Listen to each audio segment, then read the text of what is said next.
Amados, muy buenos días, ¿cómo están?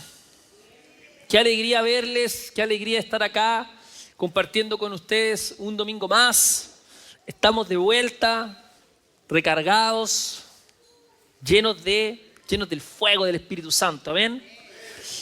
Estoy muy contento de poder anunciarles que hoy día vamos a comenzar una nueva serie que sé que nos va a bendecir mucho. Muchas gracias por el entusiasmo. Me motiva, me anima. Y estoy en verdad muy expectante de esto que el Señor ha puesto en mi corazón para que estemos compartiendo durante las semanas que vienen. Como ya pueden ver ahí en la pantalla, vamos a hablar acerca de la iglesia. De hecho, esta serie se llama así, se llama La Iglesia. Y vamos a estar compartiendo justamente de eso. De qué significa la iglesia, ser la iglesia. Y varias de sus... de cosas que están relacionadas a la iglesia y que son importantes que las entendamos. ¿Amén? La semana pasada, David nos estuvo ministrando acerca del servicio. ¿Amén? Espero que ese mensaje le haya motivado, le haya exhortado, para que pongamos nuestros dones, nuestros talentos, esas gracias que el Señor ha puesto en nosotros, las pongamos justamente al servicio del cuerpo de Cristo. ¿Amén? No necesitamos, esto es una particularidad de la iglesia, amado, y es algo que la iglesia justamente va a trabajar en nuestro corazón para transformar aquello, para transformar nuestro corazón en uno que está dispuesto al servicio. Y como decía David la semana pasada, es algo que el Señor ministra a nuestro corazón y que es útil para ponerlo a disposición en la iglesia, pero que al final también va a tocar todos los lugares donde nosotros estamos. ¿Amén? Entonces, vamos a comenzar a hablar acerca de la iglesia. Yo oro para que durante esta serie y finalizar esta serie, su fuego por la iglesia esté encendido. Que su amor por la comunidad esté desbordante. Amén. Que usted salga de acá cada domingo diciendo, amo mi iglesia. Amén. O sea, espero que lo haga ya, pero con más entusiasmo, que ame su iglesia. Se me olvidó saludar a todos los amados que nos están viendo ahí por la transmisión o luego esto en diferido. Que el Señor les bendiga, les guarde y que el Señor ordene todo para que puedan estar prontamente acá con nosotros. Y si tú eres de otra iglesia y no estás viendo, anda a tu iglesia. Que después de este mensaje vuelve a congregarte. Y si no vas a ninguna, ven para acá. Esta es la mejor. Vamos a hablar acerca de la iglesia entonces. Hoy día vamos a hablar, se titula nuestro primer mensaje, llamados a ser comunidad. Llamados a ser comunidad. Entender la iglesia como un hogar espiritual. Amén. Yo hoy día quiero mostrarles que la iglesia no es una institución fría, que tampoco es meramente un evento dominical, ¿sí? Que eso es algo que está bien. La iglesia partió haciendo esto, reuniéndose el primer día de la semana, pero que es más que eso, es el hogar espiritual del creyente. Amén. La iglesia es una comunidad viva, fraterna, que está centrada en Jesucristo, o ha de estar centrada en Jesucristo, ¿sí? Donde Dios forma, Dios también sostiene y envía a sus hijos. Amén. Tenemos que entender, amados, que la iglesia es una idea de Dios, del Padre. No es un invento nuestro, es una idea de Dios. La iglesia tiene su origen en la instrucción y en el mensaje de Dios. Quiero comenzar con una ilustración que de hecho está en la Biblia, pero que siempre es muy útil y quizás la mejor para explicar esto. Pero imaginemos que pertenecemos todos a un cuerpo, ¿verdad? Donde cada miembro cumple una función específica, necesaria, unos con funciones más vitales que otras, pero todos tenemos una función específica y necesaria para el buen funcionamiento de este cuerpo. ¿Qué sucedería si de pronto uno de estos miembros quiere hacer todo por su cuenta? ¿Sí? Quiere funcionar independientemente y desconectada del cuerpo. ¿Sí? Si una mano quisiera desconectarse del brazo, o si el ojo quisiera ver por su cuenta, ¿sí? De pronto le dice al cerebro, cerebro, no quiero más tu instrucción, quiero ver lo que quiero. Sería un poco raro, ¿no? Bueno, de la misma manera, en 1 Corintios, capítulo 12, vamos a leer ese pedacito.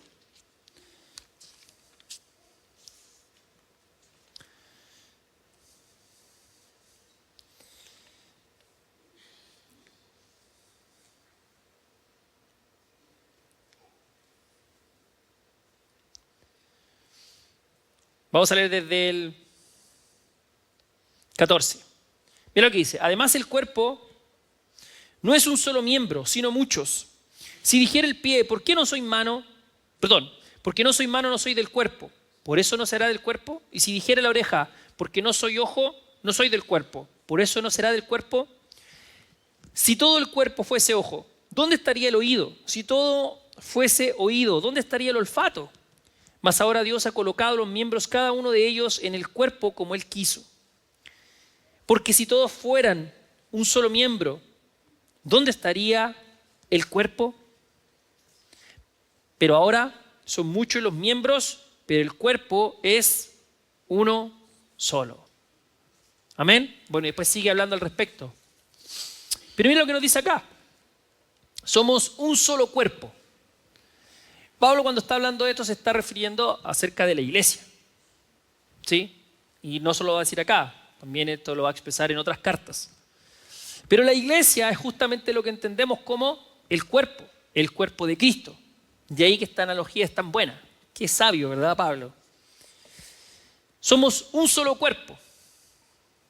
Todos un solo cuerpo. Pero ese cuerpo está formado por varias partes, igual como tu cuerpo, que tiene varias partes. Así somos también nosotros, la iglesia del Señor. ¿Amén? Somos un solo cuerpo y todos los miembros los unos de los otros. Eso significa que cada uno de nosotros fue creado por Dios para funcionar conectado los unos con los otros. ¿Amén?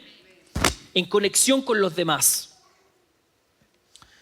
Aportando, ¿qué cosa? Nuestros dones únicos, nuestras particularidades, mientras también nos nutrimos del apoyo que nos dan los demás. Eso es el cuerpo. Eso es el cuerpo de Cristo también. Y eso también es la iglesia. ¿Y cómo nosotros vamos entonces a vivir esto? ¿Cuál es la forma en la que nosotros vamos a vivir esto que nos está diciendo Pablo y esta analogía que yo también le estoy mostrando? El ser cuerpo. El ser iglesia. Aquello solo se puede dar en esto que llamamos comunidad o iglesia local. Ahí es donde se da. Solo podemos vivir aquello, esta dinámica, mientras estamos insertos en lo que entendemos comunidad o iglesia local. Fuera de ella, ¿cómo eres parte del cuerpo?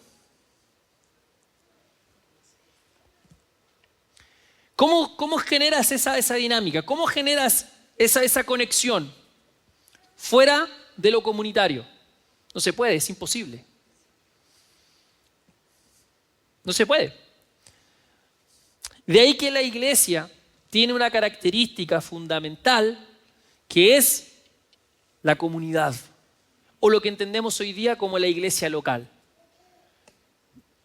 Y que luego eso comienza a replicarse, ¿verdad? Esta idea de cuerpo que la vemos acá pequeña en la iglesia local, después la vemos a mayor escala con diferentes iglesias locales, donde cada iglesia local tiene características particulares, tiene sus diferencias, pero al final terminamos todos siendo parte del mismo cuerpo.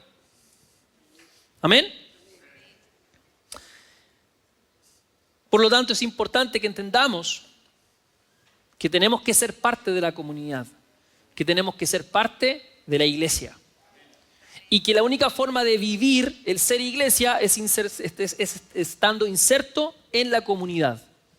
¿Amén? Muy bien, entonces, quiero que vayamos a nuestro texto que vamos a estar trabajando hoy día. Entonces vamos a ir a Hechos. Vamos al libro de Hechos. Y vamos a leer el capítulo 2.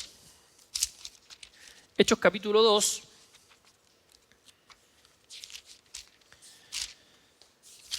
Y vamos a leer desde el versículo 36.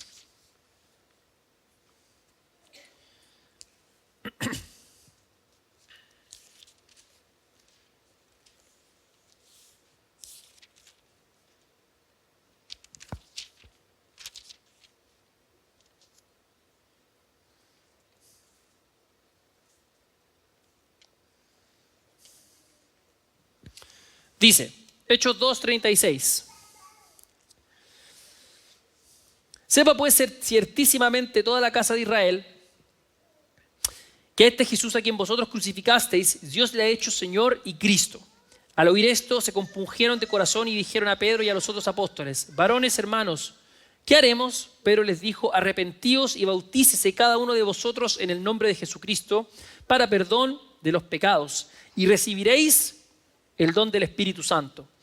Porque para vosotros es la promesa y para vuestros hijos y para todos los que están lejos, para cuantos el Señor nuestro Dios llamare. Y con otras muchas palabras testificaba y les exhortaba diciendo: sed salvos de esta perversa generación. Así que los que recibieron su palabra fueron bautizados y se añadieron aquel día como 3,000 personas. Y perseveraban en la doctrina de los apóstoles, en la comunión unos con otros, en el partimiento del pan y en las oraciones. Amén. La iglesia, amados, es una comunidad que nace del Evangelio. Es una comunidad que nace del Evangelio. ¿Cuál es el Evangelio? Esto que les dijo Pedro. Son los versos que leímos. El mensaje del Evangelio es el mensaje de Jesucristo. Que Jesús murió por nuestros pecados. Que estando fuera de Él estamos todos muertos en delitos y pecados. Que no hay forma de que seamos lo suficientemente buenos. Necesitamos de la obra de Jesucristo. Necesitamos de la obra de la cruz. Que sin Cristo seguimos perpetuando este mal y esta maldad que aqueja a nuestro mundo, que aqueja a la humanidad. Que todos, sin excepción, hemos pecado y por lo tanto necesitamos salvación. Ese es el mensaje del Evangelio. Por eso Pedro en el 38 dijo: arrepentíos y bautícese cada uno de vosotros en el nombre de Jesucristo para perdón de los pecados y recibiréis del don del Espíritu Santo. Todos los que hemos escuchado el Evangelio y hemos aceptado, se supone que hicimos esto, que nos arrepentimos delante del Señor. Porque el Evangelio no es solo decir: Señor Jesús, tú eres mi Señor y tú eres mi Salvador. Es entender la obra que Él hizo por nosotros. ¿Y cuál es la obra que Él hizo por nosotros? Que Él murió por nuestros pecados. Y Él nos imputó su justicia. Que es por medio de Jesucristo que nosotros podemos ir al Padre. Y que es a través de este sacrificio que también este don se abrió para todos. Recuerden que esto está justo después de Pentecostés. Y ya hablamos lo que hizo Pentecostés. Abrió el Evangelio para todos.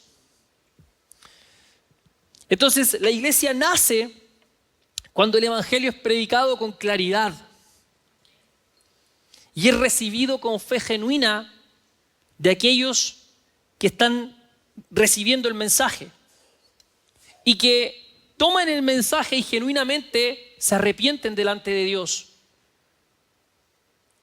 Y quizás alguien que está adentrándose en la fe o que quizás está escuchando esto y que no no está familiarizado con la fe cristiana y se preguntará, bueno, ¿y de qué me tengo que arrepentir? Y básicamente nos arrepentimos de nuestra vida, mano. De nuestra vida.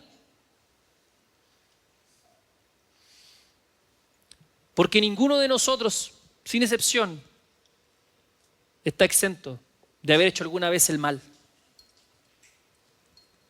¿Verdad? Pero por la gracia de nuestro Señor Jesucristo hemos recibido el perdón de aquello. Y no caminamos con la condenación del pecado, sino con el gozo de saber que Él nos dio su justicia. ¿Amén?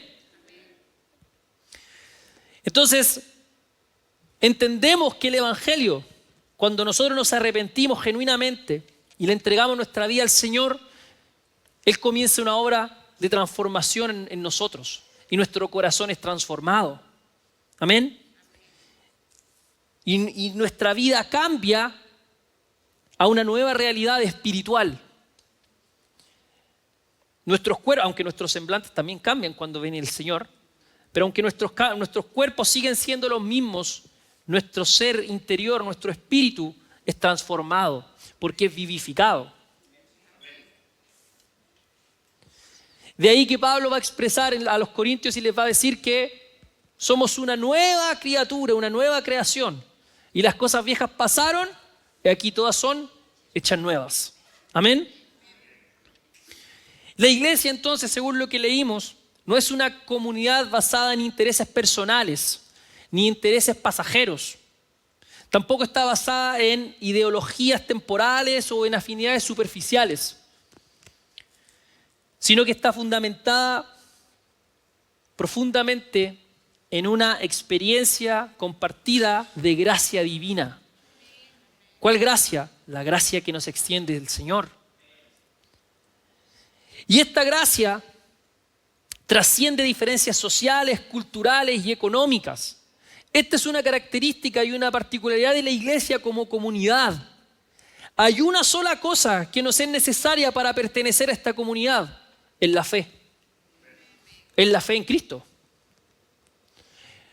No es nuestra nacionalidad, no es nuestra raza, no es nuestro color de piel, no es nuestra condición económica.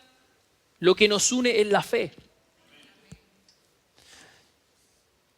Y eso es lo que hace rica la comunidad de la iglesia, es esta heterogeneidad que se da en los miembros.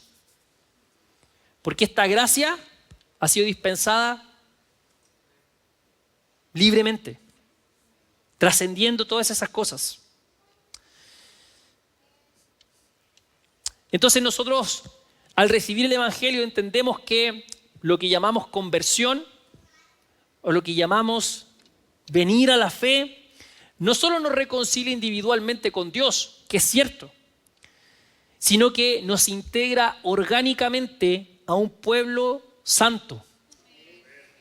La comunidad de fe, la comunidad de los creyentes. Y con esto comenzamos a ser parte de una nueva identidad colectiva en Cristo. De ahí que Pedro va a escribir esto. Vamos a leer 1 de Pedro,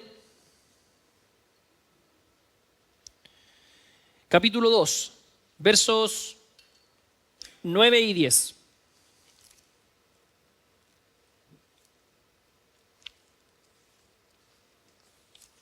Dice: mas vosotros sois linaje escogido, real sacerdocio, nación santa, pueblo adquirido por Dios, para que anunciéis las virtudes de aquel que os llamó de las tinieblas a su luz admirable. Vosotros, que en otro tiempo no erais pueblo, pero que ahora sois pueblo de Dios, que en otro tiempo no habíais alcanzado misericordia, pero ahora habéis alcanzado misericordia. Amén. Él nos ha hecho este pueblo. ¿Y cómo somos parte de este pueblo? Nación santa, real sacerdocio, para anunciar las virtudes de aquel.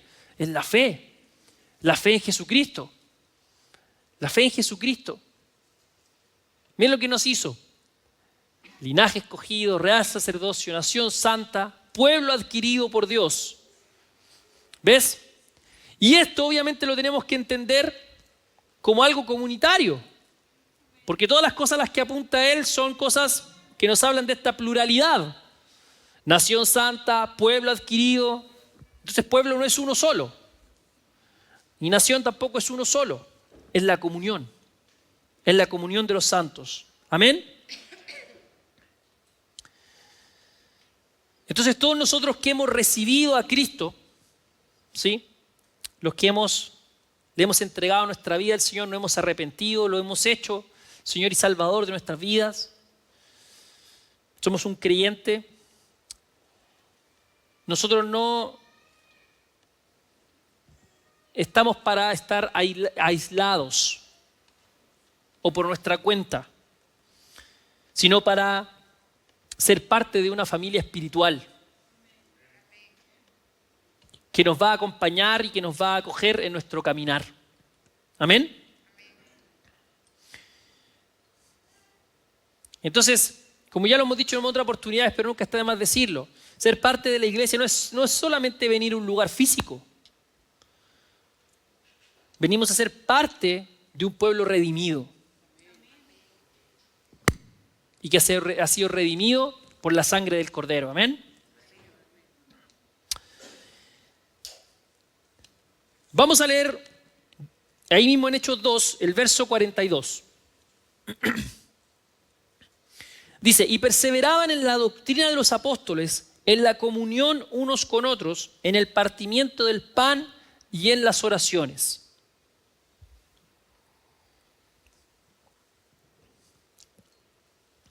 Estos versos nos hablan de una comunidad comprometida con la vida espiritual juntos. Y aquí hay varias cosas que nos muestran cómo se daba la vida de la iglesia. Actividades, si quieren decir, si queremos llamarle así. Perseverar en la doctrina de los apóstoles, en la comunión, en el partimiento del pan y en las oraciones. Todas estas cosas son características de la comunidad de fe, de la iglesia. Lo primero que dice es que perseveraban en la doctrina de los apóstoles. La iglesia, porque no es un club social, o sea, tiene esta característica comunitaria, pero hay algo profundo, algo que trasciende en esta comunidad de fe. Amén. La iglesia se edifica y encuentra su fundamento sólido sobre la verdad revelada por Dios, dada a través del Espíritu Santo y comunicada a través de los apóstoles, garantizando así la enseñanza original. Amén. Es decir, hay una enseñanza fundamental que fue puesta en el origen de la iglesia y que ha sido perpetuada por los siglos. Amén. Y por eso es importante que sepamos esto. La iglesia se basa y reposa en esto, en el fundamento de la doctrina de los apóstoles. Y la doctrina de los apóstoles no es algo muy complejo, pero es importante que lo sepamos, porque sabes que en los años, incluso hoy día, puede haber iglesias que no perseveran en la doctrina de los apóstoles, y ahí tenemos un problema. Entonces, ¿de qué se trata la doctrina de los apóstoles? Te lo voy a sintetizar en 4 puntos que básicamente reúnen esta doctrina. Primero, cristología centrada en Jesús como el Mesías y el Señor.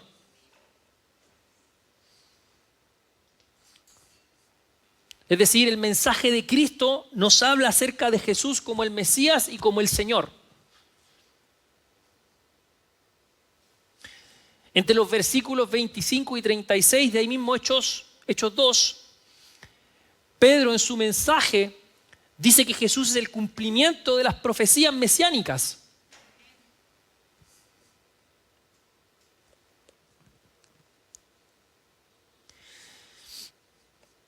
Y también este punto, nos habla acerca de la resurrección y exaltación de Cristo, que son proclamadas como el centro del mensaje. ¿Qué más es parte de la doctrina de los apóstoles? El arrepentimiento, la fe y el bautismo.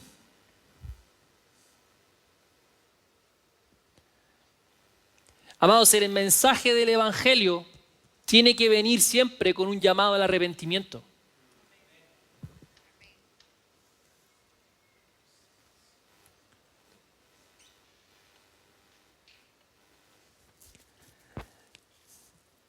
Más fácil, no puedo aceptar al Señor y no arrepentirme de mis pecados. Porque cuando escucho el Evangelio, esto se lo he explicado otras veces, lo que va a hacer justamente el Evangelio, lo que va a hacer la palabra es traer luz. Luz que va a alumbrar nuestras tinieblas. Y entonces me voy a dar cuenta de la necesidad que tengo del perdón de Dios. El Evangelio me va a mostrar que en realidad no era tan bueno como yo pensaba, pero no me deja solo ahí, sino que me entrega perdón, restauración y una vida nueva. Amén.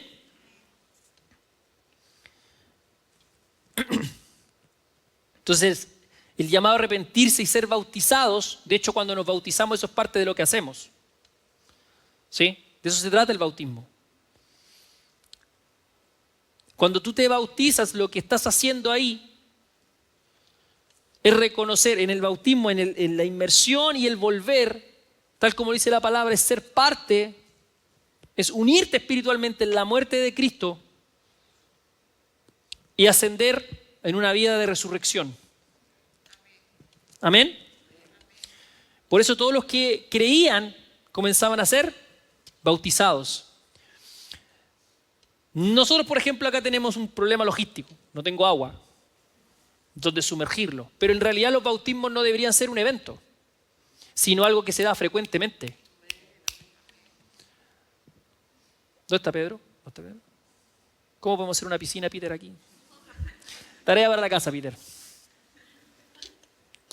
El ingeniero ahí algo va a inventar. Claro, porque mientras iban creyendo y se iban arrepintiendo, eran bautizados.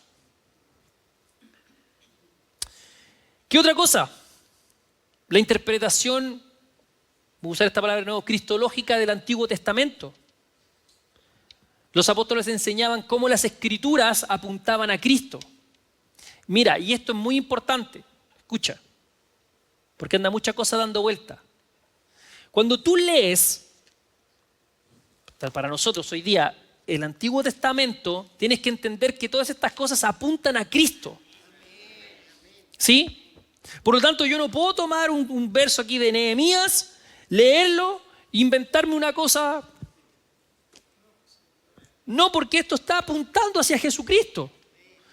En Él se cumplió la ley y los profetas. Amén. Entonces, cuando yo leo esto, lo leo ahora entendiendo que todo esto está apuntando a alguien que ya vino y que se llama Jesús. ¿Sí? Entonces esto es muy importante. ¿Ves que es sencillo? Pero fundamental. Todo esto apunta a Jesucristo. Entonces yo no me puedo inventar algo cuando leo algo aquí en el Antiguo Testamento que se salga de los márgenes de lo que es Cristo. Porque está apuntando, nos está mostrando algo que apunta a Él. Por supuesto que ahí puede haber un grado de entendimiento, de exhortación, de ministración. Puede haber un ejercicio hermenéutico, es decir, de interpretación, pero no me puedo salir del entendimiento de que me está apuntando a Jesucristo. ¿Amén? ¿Qué otra cosa? Muy importante. La doctrina de los apóstoles. Se habla de la formación de una nueva comunidad bajo el reino de Dios. La formación de una nueva comunidad bajo el reino de Dios. ¿Qué quiere decir esto? Esta doctrina promovía un estilo de vida nuevo. Comunión, generosidad, oración, adoración y todo siempre con un centro, que es Cristo. Cristo. ¿Amén? Y agregaría otra cosa más. El entendimiento de la persona del Espíritu Santo. Esto es clave. La iglesia nace con esto. De hecho, ¿se acuerdan que lo leímos? En el 38. Arrepentidos y bautícese cada uno de vosotros en el nombre de Jesucristo para perdón de los pecados y recibiréis del don del Espíritu Santo. El don del Espíritu Santo no es exclusivo para algunos. El Espíritu Santo es el regalo del Señor para todos los que hemos creído en Él. Amén. Tremendo. Muy bien, ¿qué más tiene entonces? Nos dice el versículo 42, que tenía como característica esta iglesia. La comunión. La comunión. Dice, perseveraban en la doctrina de los apóstoles, en la comunión. Y esta comunión no es simplemente convivir socialmente, no es solo estar juntos o reunirnos ocasionalmente, sino compartir la vida de forma profunda. Teniendo todo en común en Cristo. De eso nos habla esta famosa palabra entre nosotros a la que le decimos koinonía. ¿Sí? Que haya koinonía entre nosotros. ¿Y qué es eso? Eso, este común que tenemos en Cristo. Es una palabra muy nuestra esa, ¿verdad? Tengamos koinonía, tengamos comunión, pero tiene un sentido mucho más profundo. Son vínculos que trascienden lo superficial. La iglesia está basada en esta vida comunitaria. Entonces, una de las cosas que va a hacer el Evangelio en nosotros es que si no te gustaba la gente, ahora te empieza a gustar la gente. ¿Ves? Como decir, no, yo amo al Señor, pero me carga la gente. No, ¿ves? Porque como tú no. Un problema en el Evangelio es. Otra cosa, el partimiento del pan. Perseveraban en la comunión unos con otros, ya lo vimos, el partimiento del pan. El partimiento del pan, esa frase siempre apunta, o la mayoría de las veces, apunta a lo que hoy entendemos como la Santa Cena, como la comunión, el partimiento del pan. Que hacían, recordaban y celebraban juntos la obra redentora de Cristo. Eso es lo que hacemos cuando compartimos ese momento de comunión, la Santa Cena. Y tal como lo dice la palabra, proclamaban, anunciaban su muerte, su obra en la cruz hasta que Él vuelva. Reconociendo de esta forma, ¿qué cosa? El sacrificio del Señor por nosotros. Yo dentro de la serie les voy a mostrar esto. Pero esto, la Santa Cena, es una gracia dispensada para la comunidad, para la iglesia. ¿Sí? Por lo tanto, es algo que hemos de hacer acá cuando estamos juntos. Pero eso lo vamos a ver después. ¿Y en qué más perseveraba? Muy importante, amados, porque no puede haber iglesia sin esto. Oración. Oración. La iglesia en su origen es una comunidad que ora. Amén, que ora. Que ora. Entonces, cuando somos parte de la comunidad, nos integramos a la comunidad, de las primeras cosas que nosotros tenemos que aprender a hacer y a desarrollar como práctica es la oración. Es la oración. No, pastor, es que no me gusta orar. Amado, entonces, ¿qué te digo? ¿Con qué te doy? Probablemente no te gusta porque no sabes hacerlo o porque no entiendes. Pero para eso está la iglesia. ¿Ves? No vamos a hacer una prédica acerca de la oración acá porque nos tomaría mucho tiempo.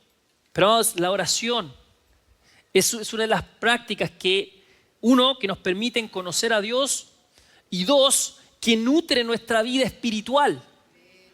Que nutre nuestra vida espiritual. En la oración ese es el momento en el que tenemos este intercambio con Dios, en el que nosotros le expresamos nuestro corazón, en el que nosotros le exaltamos por sus atributos, por quién es Él, pero también es el momento en el que nosotros nos detenemos para escucharle. Amén. Para escucharle a través de su palabra, para escucharle a través de su espíritu en nosotros, pero disponemos nuestro ser a buscarle. La oración es un tiempo de búsqueda. La oración, según nos enseñó Jesús, es un tiempo de intimidad. Es un tiempo en el que yo cierro la puerta y voy a buscarle. Entonces no puede haber comunidad de fe sin oración. Y ahí entonces estamos hablando de la oración que es en términos individuales, pero también de la oración que es comunitaria. Es la oración unos por otros. Y dice el texto entonces que perseveraban en estas 4 cosas. Y son cosas en las que nosotros tenemos que seguir perseverando. ¿Qué cosa? La doctrina de los apóstoles, la comunión unos con otros, que no vas a tener comunión en el YouTube, el partimiento del pan, ¿verdad? La Santa Cena, haciendo memoria de aquello y orando de forma individual y orando los unos por los otros. ¿Cómo vas a hacer eso solo? No se puede, es imposible. No, para el Dios no es nada, es imposible. No, eso es imposible porque no me tuerce el texto. Pues. Entonces, quiero que leamos ahora los versículos 44 al 45.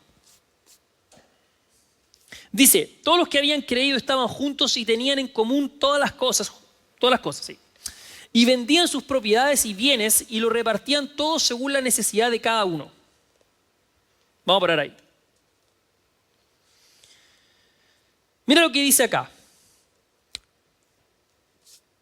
Estaban todos juntos, tenían en común todas las cosas, vendían sus propiedades, sus bienes y lo repartían a todos según la necesidad de cada uno. La iglesia en su origen es una comunidad marcada por el amor sacrificial y la generosidad. Una generosidad radical, por cierto. Mira, la comunidad primitiva no era idealizada ni perfecta.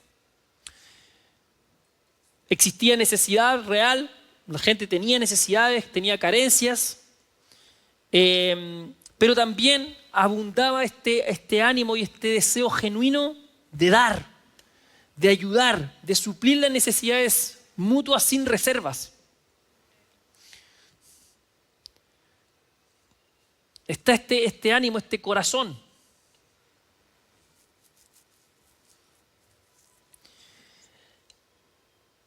A veces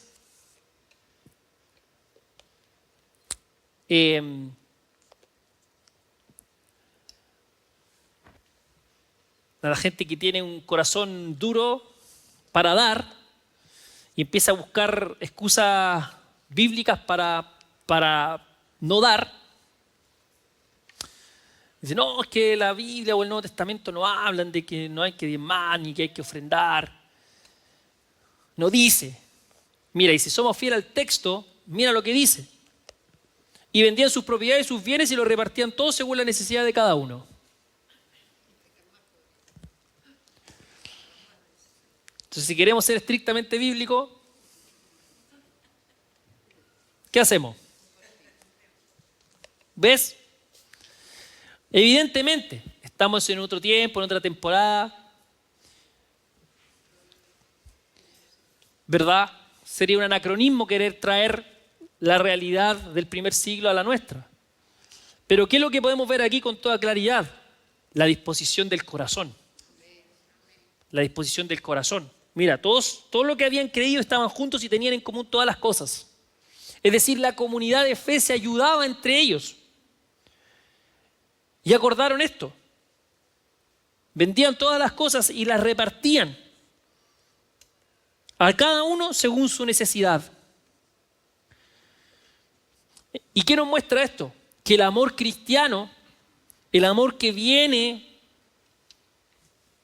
del conocimiento de Dios, ¿sí? porque la palabra nos muestra cómo es el amor en la mente de Dios, no se queda solo en palabras bonitas o sentimientos pasajeros. Este amor, el amor cristiano, se hace visible y tangible en compartir lo práctico, en estar atento al suplir las necesidades los unos de los otros. Ahí que en Primera de Juan, en el capítulo 3, el apóstol dice que tenemos que amar no solo de palabras, sino de hecho y en verdad. Refiriéndose justamente a eso. Nos dice, si alguno ve a su hermano tener necesidad. Versículo 17 me parece que es. Ahí, amigo, atrás. De eso se trata. Si yo veo a mi hermano tener necesidad, le ayudo. Pablo en Gálatas, ¿se acuerdan? Al final de Gálatas dice, y haced bien a todos, y aún más a los de la familia de la fe. Es decir, mira, básicamente los apóstoles nos dicen esto. Seamos generosos, pero tengamos especial cuidado con los que son parte de esta familia, los que son parte de esta comunidad. ¿Amén?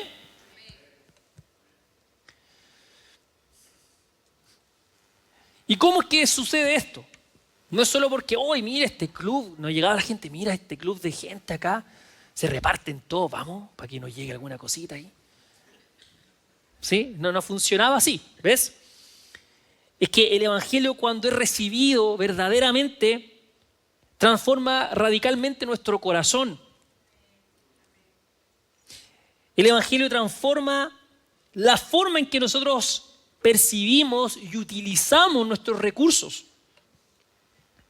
Y entonces es que pasamos del egoísmo propio del ser humano a la generosidad sobrenatural que vemos de Dios. Que su misma palabra nos habla que de tal manera amó Dios al mundo que dio a su Hijo unigénito, que dio, es la dádiva, a su Hijo. Entonces, ¿de dónde venía esto? No fue que se pusieron de acuerdo, no viene solo eso. Mira, está pasando esto, hoy sí tenemos necesidades, pero mira, esos tienen más. Digámosles que repartamos todo, ya, sí, no. Se viene de este corazón que es tocado por el Señor. Porque algo que nos va a mostrar el texto, esto evidentemente se puede desvirtuar después, pero el texto, al menos en hechos, no nos da el entendimiento de que había aprovechamiento de esta práctica. Porque si esto hubiesen sido chilenos,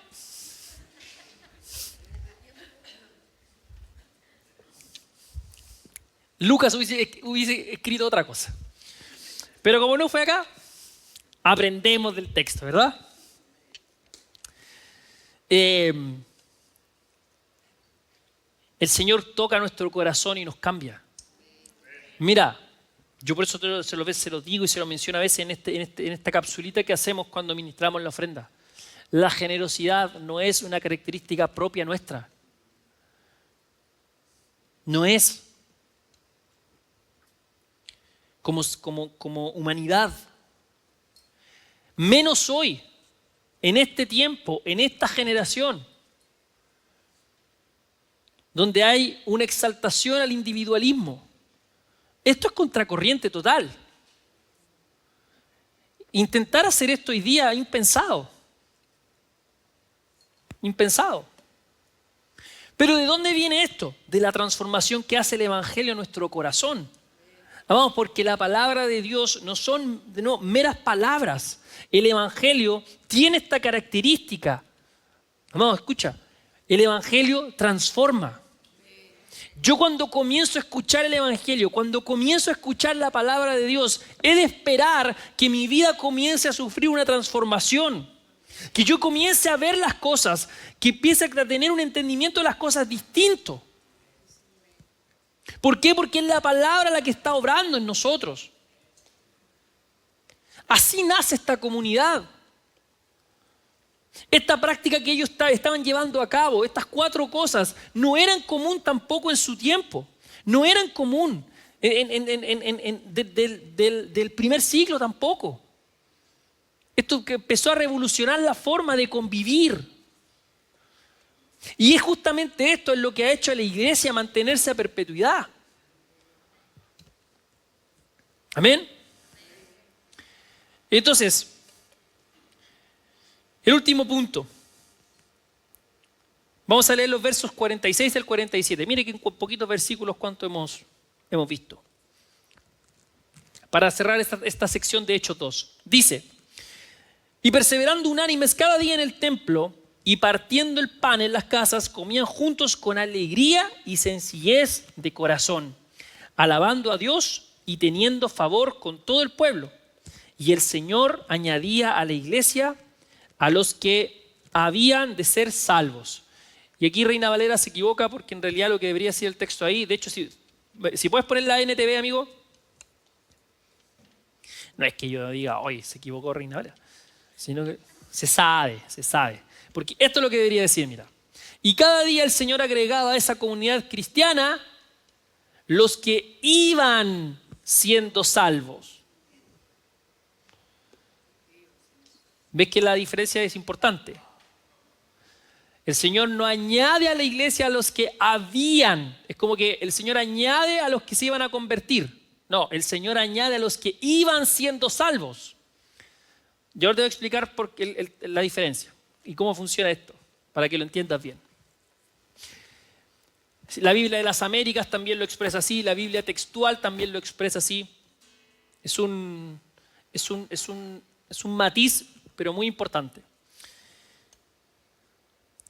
Pero aquí de estos versos vamos a ver que la iglesia es una comunidad gozosa, atractiva y en constante crecimiento. En esta comunidad primitiva, que es la que estamos viendo en el texto, abundaba la alegría verdadera. Mira lo que dice. Perseveraban unánimes cada día en el templo y partiendo el pan en las casas comían juntos con alegría y sencillez de corazón. Entonces abundaba esta alegría, abundaba esta sencillez y el favor con todo el pueblo. Y con esto, ¿qué hacían? Mostraban un testimonio coherente ante los no creyentes. La comunidad cristiana, la iglesia, no, escucha, porque obviamente la iglesia no soy yo, no es alguien en particular, la iglesia la hacemos todos, ¿sí? Pero la iglesia ha de ser esto, ha de ser una comunidad alegre. Alegre. Amados, y eso yo espero de esta iglesia. No digo que ustedes son una iglesia amargada, pero amados, que haya un gozo de ser iglesia, que haya una alegría de ser iglesia, que el ser parte de la comunidad nos alegre, nos traiga gozo. No es como, ¡ay, domingo! Sino que experimentemos lo que Dios dispensa en la comunidad. Después en una de las predicas también les voy a hablar a los que no vienen porque están cansados. No voy a la iglesia porque estoy tan cansado. Entonces el entendimiento que hay de la comunidad como herramienta de Dios para suplirnos descanso. Pero eso se lo voy a decir en otra predica, para que venga, no se la pierda.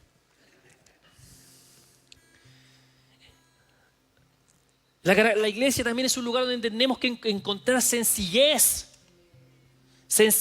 todos los unos con otros. Porque de nuevo, hay una sola cosa que nos une acá, es Cristo. ¿De qué nos vamos a jactar entonces? Si para todo la honra es para el Señor. Algunos pueden tener más, pero le entregan la honra al Señor. Algunos saben más, pero le entregan la honra y gloria al Señor. ¿Y qué hacemos? Compartimos los unos con otros, nos ayudamos los unos con los otros. Entonces, ¿qué expresamos? Una comunidad que es alegre y que es sencilla delante del Señor. Amén.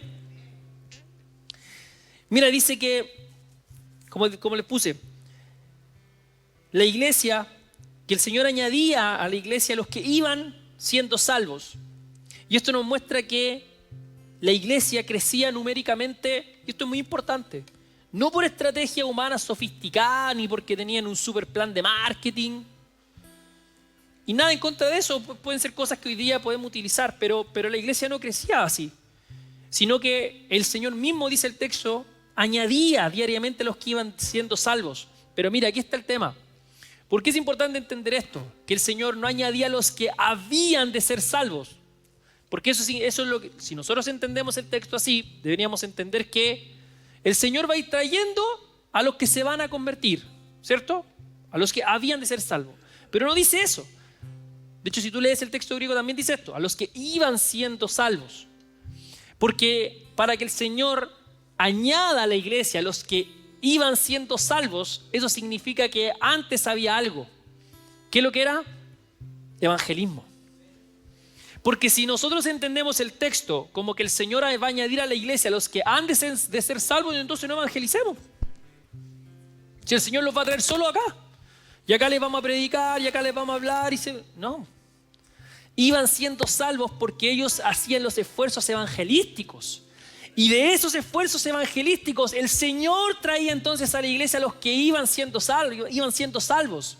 Mira, esto se lo expliqué en cimiento en la clase de evangelismo. La iglesia, y entiéndalo bien, la iglesia es el lugar de los creyentes, no de los no creyentes. Por eso nosotros disfrutamos de todo esto. Nosotros disfrutamos de la alabanza. Nosotros damos con alegría la ofrenda. Nosotros nos gozamos de escuchar el mensaje y lo recibimos con humildad y para que nos exhorte y nos anime. Porque esta es la comunidad ¿de qué? De los creyentes. Mira, si pasa un no creyente por ahí y escucha un par de canciones, no, él se va a ir a escuchar su Bad Bunny, no sé, porque no es parte de la comunidad. ¿Por qué hemos de esperar que la gente llegue sola a entender? Esta es la comunidad de los creyentes. Por eso el texto tiene sentido ahí. Son añadidos los que iban siendo salvos. ¿Ves? Entonces, ¿qué pasa? El evangelismo se hace afuera.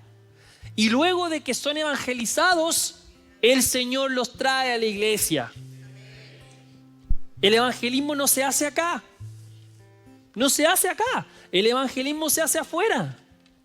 Afuera comparto el evangelio. Afuera anuncio al Señor. Afuera anuncio las buenas nuevas del evangelio. Afuera anuncio eso. Como resultado la gente cree. ¿Y qué yo puedo esperar? Que el Señor lo va a añadir a la iglesia. Si primero no está el esfuerzo evangelístico, yo no puedo esperar que esto pase. No, pero pastor, si igual puede pasar a alguien y... Ya, bueno, ya.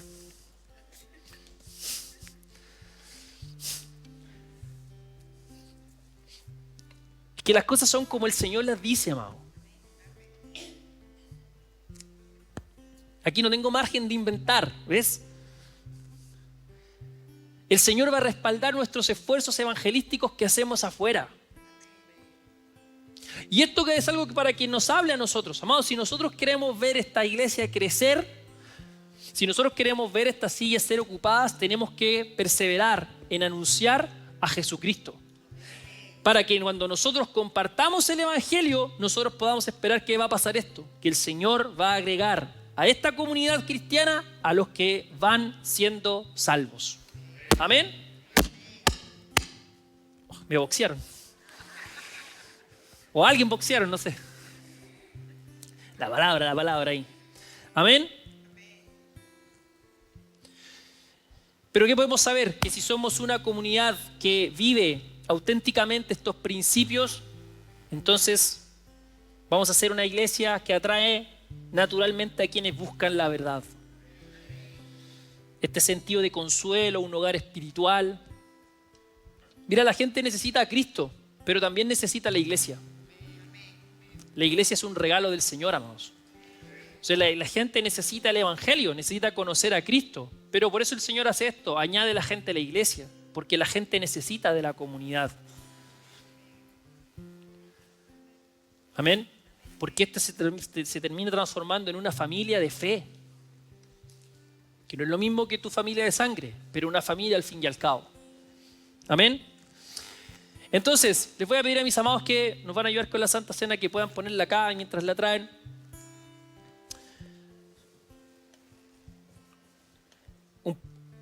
Tres puntos que quiero reafirmar. Número 1, la iglesia no es simplemente un evento dominical al que asistimos por costumbre o por tradición. La iglesia es un pueblo elegido y redimido por la sangre preciosa del Señor.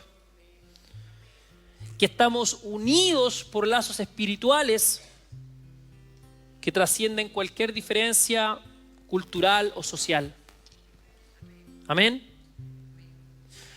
¿Qué es también la iglesia? Es el espacio sagrado donde, escucha, constantemente somos alimentados con la palabra donde también somos corregidos con amor fraternal, y que cuando la iglesia corrige no es porque hay falta de amor, sino todo lo contrario. Es el lugar donde también somos consolados en momentos de dolor y adversidad, y también es el lugar donde somos enviados para seguir siendo testigos de la obra del Señor. Y tercero, aquí no venimos exclusivamente a ser oyentes pasivos del mensaje, sino que aquí es donde venimos a participar activamente. Activamente. Porque la iglesia es un organismo vivo. Aquí es donde venimos para contribuir con nuestros dones, con nuestros talentos, para que nos podamos edificar todos mutuamente y también podamos llevar a cabo la tarea que tenemos dada por el Señor, que es extender el reino. Amén.